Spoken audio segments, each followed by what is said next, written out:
واش الخوت، السلام عليكم، مرحبا بكم في فيديو جديد وبلان جديد. بزاف ديال الدراري كانوا سولوني قالوا لي يا خويا نور الدين واش كاين الدعم ديال المازوت وديال ليسانس لصحاب الهونداش، وكاين اللي قال لي هضر على الدعم ديال المحروقات وشنو هما الشروط اللي غادي يخصونا باش اننا حتى حنايا نستافدوا من هذا الدعم هذا، واش حتى حنايا غادي نقدروا نستافدوا ولا ما نقدروش. المهم الا بغيتي تعرف واش تقدر تستافد ولا ما تقدرش، تبع معايا الفيديو حتى الاخر.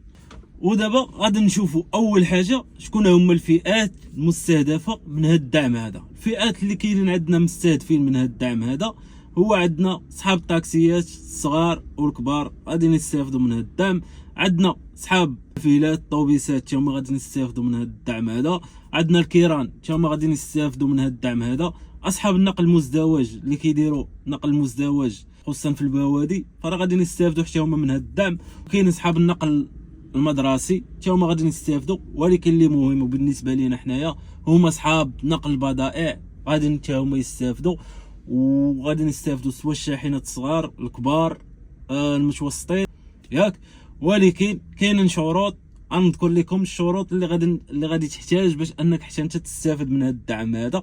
الا كانوا فيك هاد الشروط هادو بالنسبه للناس ديال نقل البضائع اللي كنهضر عليهم انا، الشاحنات الصغار الهيونداي، صحاب فوتون، صحاب دونفونغ، صحاب الهوندات الصغار، فغادي نشوفوا هاد الشروط واش كاين عندك. الا كانوا عندك كاملين هاد الشروط فراه حتى انت غادي تستافد من هاد الدعم هذا.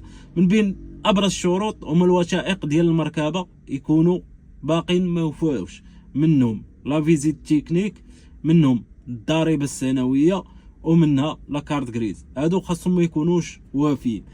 ثاني شرط واللي هو مهم هي الرخصه، ان تكون عندك البطاقه المهنيه والقريمه، حيت الا ما كانش عندك الرخصه ديال نقل البضائع للغير فراك انت ما غاديش تقدر تستافد. وكاين المقاولات اللي مختصين في هذا الدومين هذا ديال النقل ديال اللوجيستيك فراه حتى هما غادي يستافدوا من هذا الدعم هذا. فهادشي اللي كاين الاخوان في هاد الشروط هادو. فاذا كانت عندك هوندا وكانت عندك حتى نتايا الرخصه باش انك تنقل البضائع فراه حتى انت غادي تستافد منها ياك.